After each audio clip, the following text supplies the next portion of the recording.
l'histoire de cette église. Donc, cette église, pour faire court, parce que quand même, on entend l'instrument, cette église est une église du début du XVIIe siècle, c'est-à-dire qu'elle a été reconstruite en 1626, enfin de 1606 à 1626, après avoir été brûlée, comme c'était souvent le cas, accidentellement,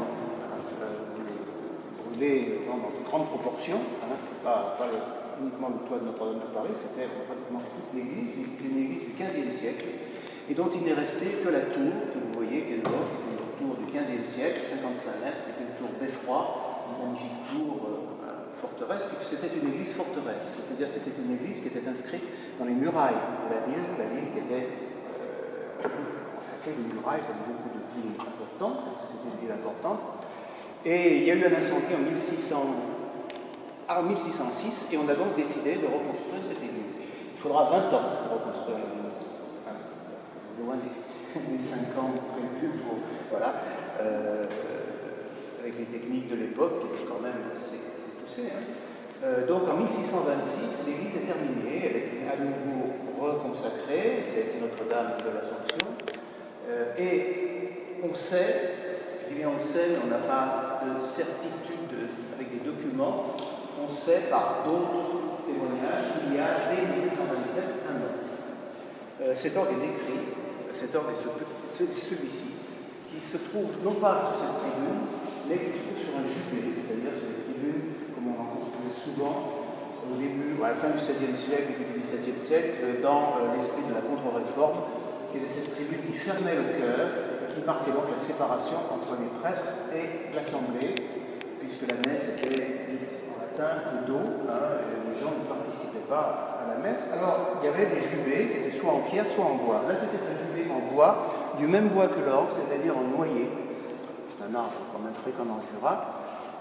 Et ce jubé était placé, on pense, non pas directement perpendiculairement, mais un peu en diagonale, sur le côté droit. Et l'orgue était au milieu. Donc c'est ce qu'on appelle un orgue de jubé, qui avait comme unique utilité, bien sûr, d'accompagner l'office tout au long, puisque l'office était chanté du début jusqu'à la fin en latin par les prêtres, car il y avait plusieurs prêtres ici, il y en avait une dizaine.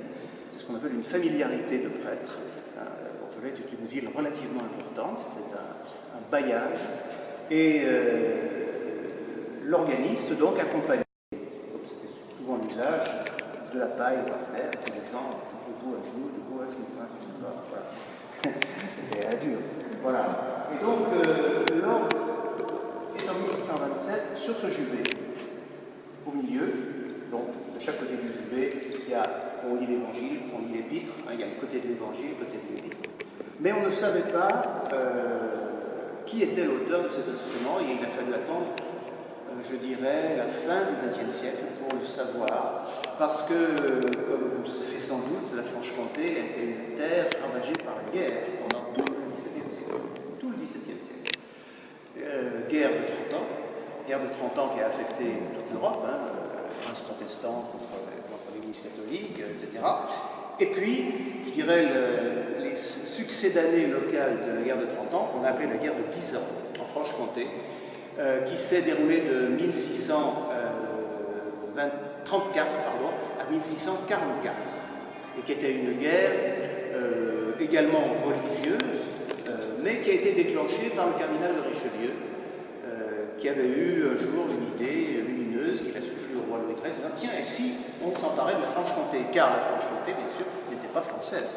La Franche-Comté était possession des Habsbourg d'Espagne. On était en terre des Habsbourg ici. Et Richelieu trouvait que cette province riche, frontalière, était évidemment d'un intérêt stratégique assez certain. Et il a donc soufflé au roi Louis XIII, qui bien entendu lui a dit, je vous en prie, allez donc faire la guerre en Franche-Comté. Bon. Et donc, aussitôt dit, aussitôt fait, on envoie les grands du royaume, Condé, etc., et qui vont mener une guerre absolument monstrueuse en Franche-Comté. C'est-à-dire avec des massacres, des villages incendiés. Il faut savoir qu'il y a eu 150 villages qui ont totalement disparu en Franche-Comté, rasés. Des populations, sur toute la population franc-comtoise, en 1644, à la fin de la guerre de 10 ans, il n'y a plus qu'un tiers de la population franc-comtoise vivante. Ça avait été pillage, massacre, viol, des gens brûlés dans les églises, des oradours par centaines,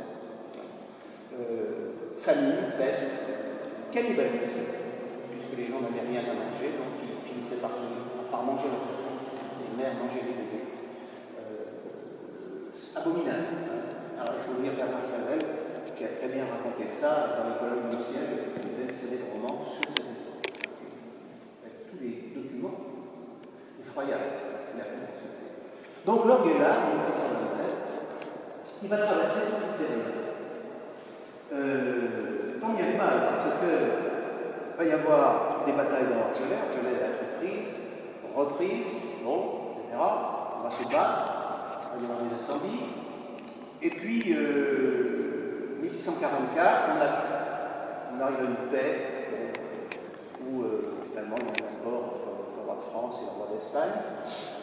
Et puis, pratiquement aussitôt, le roi Louis XIV monte sur le trône, et comme il est marié à une princesse espagnole, on considère que la Franche-Comté fait partie du trousseau. Et donc, il va se lancer à nouveau dans des guerres de conquête qui vont durer jusqu'en 1678 à la paix de Villeneuve. Mais entre-temps, il va y avoir des épisodes de bataille très violents. Et il y en aura un en 1674 en particulier, durant ce qu'on appelle le guerre de Hollande, où la ville d'Orgelet, les portes d'Orgelet vont être ouvertes par trahison, moyennant finance bien sûr, aux Français qui vont rentrer dans l'Orgelet, qui vont évidemment essayer de mettre le feu, et qui vont rentrer dans l'église, et il va y avoir des combats dans cette église, où l'orgue va servir de bouclier aux Français. Ils vont donc monter sur le juvet, se réfugier, en se disant, bon, nous n'oserons jamais tirer sur l'orgue, pas d'horreur, mal connaître le franc-comtois, qui va tirer sur leur orgue. Et donc, on va retrouver en 1987, lorsque l'orgue sera restauré, les tuyaux de façade éraflés par la mitraille de mousquets d'arquebuse. Et le facteur d'orgue qui restaure l'orgue en 1987 a trouvé à l'intérieur de l'orgue de la mitraille de 17e siècle. Pour donner une idée de la violence des combats. Bon, ces combats ne sauveront pas Orgelet, ne sauveront pas la Franche-Comté, qui va devenir française, contre son gré, et avec beaucoup de réticence et de résistance passive. Les Francs-Comtois n'accepteront jamais pas les Français à la Franche-Comté. Donc, dans cette église qu'on appelle les Enfeux, côté de la tombe, où les notables sont enterrés à Franche-Comté, c'est parti pareil en Franche-Comté, jusqu'à la mort de Louis XVI, où les nobles francs-comtois voteront la mort du roi, en souvenir de ce qu'a fait le roi de France, bien longtemps. Pour donner une idée, Antoine et Masson, un petit peu. Puis bon, c'est vrai que la Franche-Comté, devenue française, perdait énormément, parce qu'il y avait un seul impôt chez Harcourt, qui n'était pas un impôt très lourd, avec Louis XIV, ça a changé. Il y avait tous les impôts, taille corvée, capitation, les aides, le gabelle, etc. Donc, ça va considérablement appauvrir la province. Et bon, et puis c'est l'administration française, maintenant pissée. Voilà, donc l'orgue, lui, traverse le XVIIe siècle. Les résultats de la bataille de 1674, c'est que non seulement les tuyaux de façade vont être criblés de balles, mais les soufflets vont être trouvés. Et là, c'est beaucoup plus grave pour l'orgue, parce qu'un orgue, ça marche avec deux soufflets, un orgue comme ça, alternativement, et avec un seul soufflet, ça marche un peu moins bien. Ça ne marche même pas du tout, pratiquement pas. Et ça va durer 50 ans.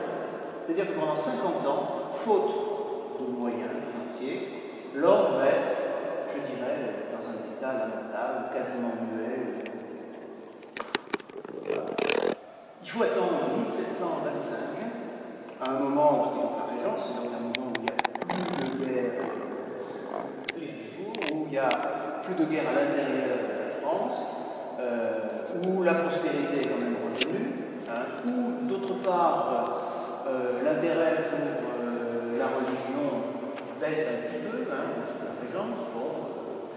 Voilà. Et donc, première décision, ici, on décide de démolir le juvet, qui existait encore, qui ne sert plus à loin de la liturgie post-tridentine, comme on disait, du Concile de Trente. Donc, on démonte ce jubilé, qu'est-ce qu'on fait de l'ordre? Et donc on fait appel, c'est donc qu'on ne marche pas, on ne parle pas. On fait appel à un facteur d'ordre, qui là est bien connu, qui s'appelle Marin Carouge. Et Marin Carouge est le fils de Jacques Carouge, facteur d'ordre de Lyon, qui a construit au début du XVIIIe siècle l'ordre du Marin.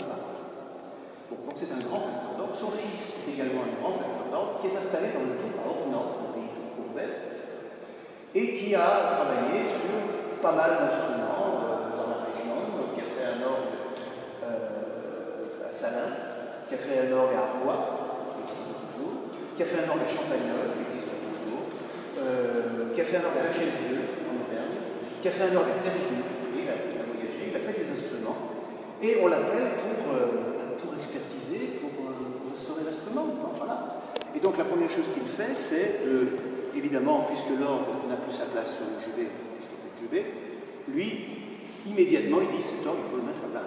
Parce que là, on va l'entendre, là, il va sonner, parce que là-bas, on peut imaginer que, comme il n'était pas fait, si vous voulez, pour être entendu comme un instrument de musique agréable, hein, il était fait, il avait une fonction très particulière, donc il n'y avait pas de concert, hein, au XVIIe siècle, ça n'existait pas, ça. C'est au XVIIIe que la notion de concert, j'ai un droit profane, mais presque, apparaît. Alors, là, évidemment, il va sonner beaucoup mieux. Là, le son devait tourner, partir, mais ça n'avait pas grande importance dans la mesure, autant, vous voyez, il était utile et pour les gens qui chantaient, c'est tout. Voilà. Donc, il l'installe là, après avoir fait des essais d'acoustique, voilà, et il est donc, depuis 1725, sur cette immense tribune, comme vous le verrez, qui pourrait accueillir un orgue immense, mais bon, c'est pas le cas, c'est pas la peine. Et il entreprend donc de restaurer l'instrument. Donc, première chose, il refait des soufflets. Avant, on ne peut rien faire. Il refait des soufflets, et puis il s'intéresse à tout le matériel qui est à l'intérieur de l'orgue, c'est-à-dire aux tuyaux. Et là, il trouve tous les tuyaux de 1627. Pas abîmés du tout. Bon, je les ai un peu abîmés. Et il dit, moi, je garde tout. C'est-à-dire l'absence totale, si vous voulez, de narcissisme professionnel. Il dit, moi, je garde tout. Je garde tout parce que c'est d'une excellente qualité, même si ça a 100 ans, et je garde. Bon. Et puis il va ajouter des choses à lui. Et l'orgue est donc restauré, rénové, un petit peu agrandi en profondeur parce qu'il a mis d'autres jeux. Et à la fin de l'année 1725, l'orgue rejoue. Et depuis 1725, pendant tout le XVIIIe siècle, eh bien, il va assurer un service continu. Hein. Alors, 1750, on fait appel à un facteur d'orgue suisse qui s'appelle Samson Scherrer, qui a fait des orgues également en France, en particulier à Saint-Antoine-l'Abbaye, dans la Drôme, en Vercors, et qui vient ajouter un pédalier, un tout petit pédalier, comme on faisait à l'époque, on appelle un pédalier à la française, que je vous montrerai, vous verrez l'utilité. Voilà, puis c'est tout, hein. L'orgue est entretenu, voilà. Arrive la Révolution. Alors Orgelet, bien sûr, et l'église d'Orgelet est complètement déchristianisée, hein. Les prêtres jureurs ou réfractaires, bon, là, sont chassés. Voilà. Orgelet est d'obédience plutôt girondine, pas montagnard, donc c'est quand même un peu modéré. Il n'y a plus de prêtres, mais l'église sert tour à tour de magasin à fourrage, le foin pour les chevaux, voilà, les soldats, il y a la guerre, voilà. Là il y a la guerre aux frontières, il y a la guerre à l'intérieur. Hein. Magasin de fourrage, temple de la raison, puisque c'est la religion de la Convention, et c'est un lieu de réunion républicaine, de réunion révolutionnaire. Tout Orgelet se réunit ici pour les grandes réunions, au comité où on discute tout ce qui se passe à Paris, les décisions de la Convention, les décrets, etc. etc. L'orgue est là, et l'orgue joue, parce qu'on chante. On chante le chant du départ, on chante la Marseillaise, on chante la Carmagnole, on chante tous les chants, il y en a beaucoup de chants révolutionnaires. Et on chante, à la fin des réunions, on chante. Et il y a un organiste qui accompagne. Alors ça sauve l'orgue, ça. Parce que dans d'autres endroits, dans de nombreux endroits en France, France, la Révolution, a massacré les orgues. Parce qu'il y avait des décrets de réquisition pour le métal. Il fallait, puisque patrie en danger et guerre aux frontières, toute l'Europe contre la France, il fallait faire des balles. Il fallait trouver du plomb. Donc le plomb, il y en a plein, hein, les tuyaux, beaucoup de tuyaux en plomb. Et donc on détruisait les orgues. Donc de toute façon, on se disait ça ne sert à rien puisqu'il y a plus de messe, etc. C'est pas grave. Donc on a détruit des instruments anciens. Ça a été un des effets, je dirais, néfastes de la Révolution. Voilà. Donc l'orgue est sauvé. C'est extraordinaire. C'est la Révolution, c'est la Convention montagnarde à Paris, Robespierre, etc., qui a sauvé cet instrument. C'est quand même extraordinaire. Donc on peut les remercier. Hein. Enfin, moi, en tout cas, je les remercie. Et je joue tous les ans, au 14 juillet, je joue la Marseillaise ici, et je joue le chant du départ, et je joue la carmagnole, parce que cet orgue a joué cette musique, qui est une très belle musique, en plus, c'est de grande qualité, et qui sonne magnifiquement sur un orgue ancien, en souvenir de cette époque-là. Et puis alors après, le 19e siècle, c'est beaucoup moins bien. C'est-à-dire que ce que les hommes n'ont pas fait, ce que les guerres n'ont pas fait, je dirais, ce sont des facteurs d'orgue qui vont le faire, parce que l'instrument, vous voulez, on change d'époque, on n'est plus à l'époque baroque, on arrive à l'époque romantique, symphonique, il n'y a pas de, on ne s'intéresse pas aux instruments anciens. Quand je dis anciens, c'est le 17e, 18e siècle. Et vers 1855, on fait appel à des facteurs d'orgue pour nettoyer l'orgue, parce qu'il fonctionne toujours, pour l'accorder, pour réparer, et alors eux, ils trouvent cet instrument baroque et ils disent, mais qu'est-ce que c'est que ça? Qu'est-ce que c'est que cette horreur, cette vieillerie, etc. Écoutez-moi ces sons. Allez hop, on supprime des choses. Et ils vont supprimer des jeux du XVIIIe siècle, hein, essentiellement. Ils vont d'abord supprimer le clavier en 1725, pour mettre un clavier de piano, un grand clavier. Ils vont jeter un jeu qui devait être particulièrement beau, qui s'appelle La Voix humaine. Ils vont le jeter. Ils vont en jeter quelques-uns. Et curieusement, ils ne vont pas toucher au tuyau de 1627, qui constitue le fondement de l'instrument. Enfin, l'orgue est dénaturé. Et puis, il va aller en se dégradant parce qu'il n'y a pas d'argent, il n'y a pas d'intérêt, il y a d'autres préoccupations, en particulier sociales, à partir de 1850, etc. Il y a la guerre 70. Bon, ça va en se dégradant et ça va durer très longtemps, jusqu'à, disons, la Deuxième Guerre mondiale, avant laquelle on va installer simplement, seul progrès, seule amélioration, un moteur pour faire marcher les soufflets qui jusque-là étaient mis à la main, bien sûr. C'est la seule amélioration. La Deuxième Guerre mondiale n'apportera pas de dégâts ici, ça va alors.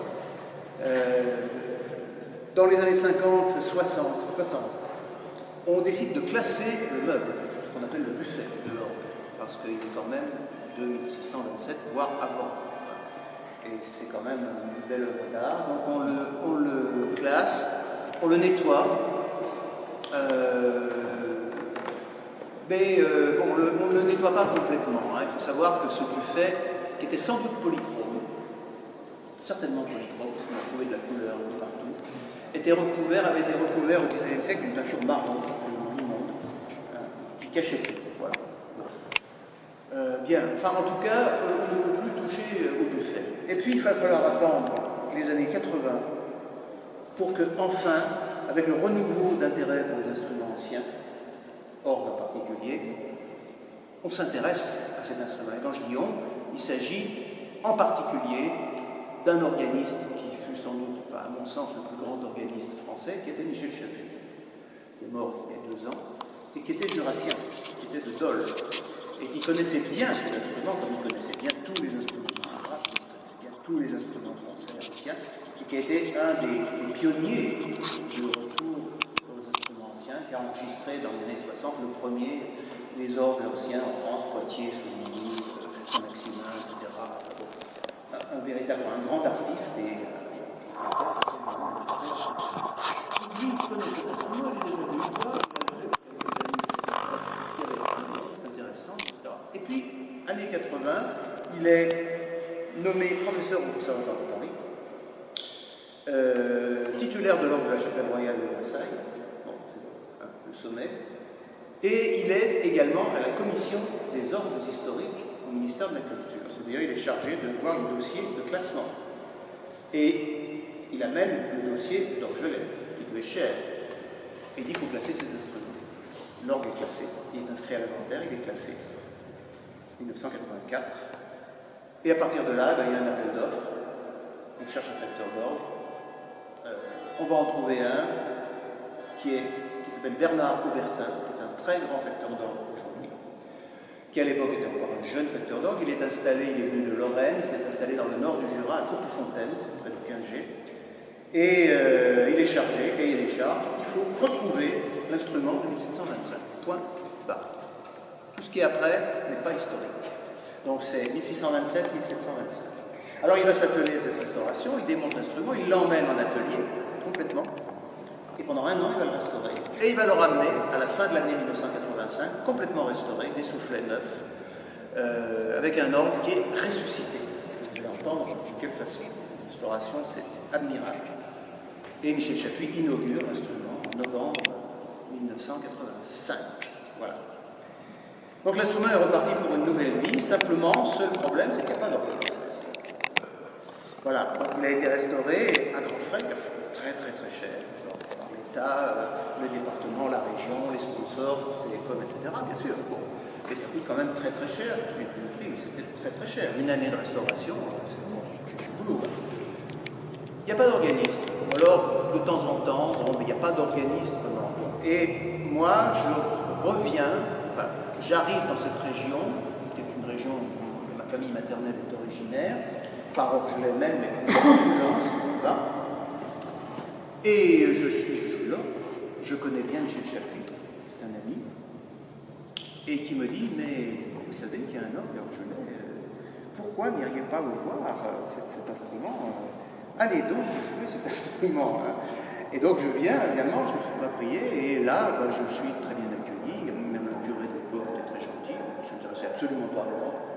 Il disait, oh, tout ça c'est de la vieillerie, moi je foutrais tout ça à la chaudière. Voilà. Bon, il dit, non, faut pas, voilà. Et donc, la municipalité, car la municipalité est propriétaire de l'église, ici, c'est pas de la paroisse, me nomme titulaire et conservateur de l'instrument, c'est-à-dire je suis chargé de le conserver, c'est-à-dire de veiller sur lui et de signaler voilà, tout ce qui ne va pas, etc. Donc je deviens titulaire de cet instrument en 88, vous voyez, donc il m'a été apporté sur un plateau, et depuis 88, j'ai pas cessé de le jouer. Voilà. Donc c'est un instrument que je connais par cœur. C'est un instrument dont je suis un peu fou. Mais ça dépasse l'imagination. Et comme m'a dit Michel Chapuis un jour, il m'a dit, je crois que cet instrument vous aide. Entendre ça de la bouche de Michel Chapuis, comme m'a dit mon père, on peut mourir après. Voilà, donc c'est un instrument avec lequel j'ai un lien très particulier, on va dire fusionnel. Cet instrument marche à la perfection, évidemment. Il a été relevé, ce qu'on appelle un relevage, c'est un nettoyage qui doit se faire tous les 30 ans pour assurer que l'instrument ne s'abîme pas, parce qu'il faut entretenir, il faut le jouer, ça c'est très important, et il faut l'entretenir. Donc il a été relevé il y a 2 ans par Bernard Aubertin, qui le connaît bien. Et alors là, il est, je dirais, pratiquement aussi beau qu'il l'était quand il a été restauré en 85. Voilà. Alors moi, je joue beaucoup ici. Ça veut dire que vous jouez tous les jours? Non, pas tous les jours, parce que je n'habite pas ici. Je pourrais, si je voulais. Il y a eu une période où je venais tous les jours. Je me suis un peu calmé, mais je viens quand je veux. C'est une vraie passion. Jour et nuit. Et surtout la nuit. Parce que j'ai les clés de l'église, je joue la nuit, et là, c'est magique. Je dors même ici. J'ai un matelas, j'ai tout ce qu'il faut, une oreiller, une couverture, une cafetière électrique, du café. Je peux vivre ici. C'est une résidence secondaire non déclarée. Voilà. Donc, c'est un instrument, je dois dire, sans lequel je ne pourrais pas vivre. Ça, j'en suis certain. Le jour où il faudra que je je sais pas. Quelques raisons que ce soit, là, ça va être.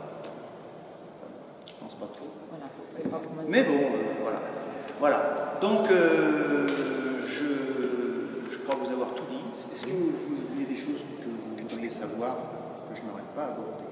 On a beaucoup de musique. Et donc, puis je me suis dit, bon, je ne veux pas de prof, mais moi je vais me mettre tout seul. Je vais tout faire tout seul. J'étais particulièrement têtu et pénible. Donc, je m'y suis mis tout seul. Sur une orgue? Non, piano. Et puis j'ai découvert l'orgue dans les années 60 avec les enregistrements de Michel Chaput. Là, j'ai eu un coup de foudre absolu. Parce que c'était tellement beau, cet instrument ancien. Il jouait tellement bien, il improvisait tellement bien, que je me suis dit, ça, moi, il faut que je joue. Il faut que je fasse ça. Et donc, je suis allé le voir, les organismes. J'ai été reçu très gentiment. J'ai rencontré des tas d'organistes, de gens avec qui je suis devenu ami. Et puis, je me suis mis à écumer toutes les églises, puisque j'étais de Lyon, en France, l'Espagne beaucoup, parce que j'étais très attiré par les instruments d'Espagne, Portugal, Lisbonne, etc. Et bon, j'ai appris à jouer de l'orgue tout seul, quoi. Mais par passion, uniquement par passion. Vous savez, la passion, c'est un moteur extraordinaire. Ça, voilà. Et puis, j'ai continué. Donc, quand je suis arrivé ici, évidemment, j'avais un instrument de rêve. Je ne pouvais pas rêver mieux. Je me disais, mais c'est un cadeau du ciel, c'est une grâce d'avoir ça, qui est une merveille. Parce que c'est quand même l'instrument le plus ancien de toute la Franche-Comté. Et c'est un des 2 ou 3 instruments les plus anciens de France. Intact. Restauré. Et je me disais, mais en plus, c'est un orgue d'une époque dont j'adore la musique, au XVIIe siècle, etc., européenne. Je ne pouvais pas espérer mieux, quoi. Donc je me suis dit, voilà. Je ne remercierai jamais assez Michel Chaput de m'avoir envoyé ici. Voilà. Et bon, il venait souvent jouer, écouter. Voilà. C'était quelqu'un qui comptait beaucoup pour moi. Voilà. Donc voilà. Moi, c'était pas mon métier. Moi, j'étais prof. J'étais prof de lettres classiques. Donc, j'étais pas. La musique, c'était ma passion, absolument. Voilà, donc est-ce que vous avez d'autres questions? Alors, je l'ai, à mon avis, c'est Jean de Herville. Ça n'existait pas. C'était pour du travail. Or, Jean de Herville est un facteur qu'on connaît. C'est un facteur qui a fait l'orgue de Tournu, en Saône-et-Loire, Saint-Philibert de Tournu. On voit encore le buffet. L'intérieur ne correspond plus. Qui avait fait un orgue à Louan, en Saône-et-Loire. Cet orgue a disparu pendant la Révolution. Qui a fait un orgue à Beaune. Il habitait Beaune, ce facteur d'orgue. Notre-Dame à Beaune. Il a fait un orgue à Sœur, au Côte d'Or, également. Il a fait un orgue à Sainte-Bénigne, Dijon. C'est un facteur d'orgue qui a beaucoup travaillé, mais qui, hélas, est mort très jeune. Il est né en 1603, il est mort en 1638. Il n'est pas vieux à l'époque. Il a eu le temps de faire des instruments. Et donc, voilà, ça, on est pratiquement certain que c'est lui qui a fait cet instrument. Voilà, et un bel instrument. Alors, ce facteur d'orgue était troyen, mais il était l'élève d'un autre facteur d'orgue troyen qui lui-même était un disciple des facteurs d'orgue flamands. Parce qu'il faut savoir que les factures d'orgue flamandes, c'est la mère de la facture d'orgue de l'Europe occidentale. Les facteurs d'orgue flamands étaient les plus grands facteurs d'orgue et ils ont essaimé en matière d'instruments et de facteurs d'orgue, de disciples dans toute l'Europe, jusqu'en Espagne. On trouve des orgues flamands en Espagne. Voilà. Et cet instrument, il a une couleur flamande. D'après Bernard Aubertin, il dit que ça ne sonne pas un orgue français, ça ne sonne pas français, ça sonne comme les orgues flamands. Et puis, on va monter et je vous donnerai d'autres détails qui confirment justement cette appartenance. Voilà. Donc, cette histoire de cet instrument qui est une histoire mouvementée, il a échappé belle. C'est un vrai témoin historique. Alors, quand on parle de patrimoine, là, c'est patrimoine de chez patrimoine. C'est un témoin parce qu'il a traversé 4 siècles. Il a vu, comme on dit, s'il pouvait parler, vous imaginez, il a vu les guerres de Franche-Comté, il a vu la Révolution française, et puis tout ce qui s'est en suivi. oui, voilà, donc c'est extraordinaire. Et quand on joue là, ou quand on l'entend, on se sent très humble. Hein, on se sent tout petit, hein, parce qu'évidemment, on te fait passer, hein, puis là, lui, il est là. Quoi, hein, puis j'espère qu'il sera encore là longtemps. Hein, au moins 4 siècles. C'est mal.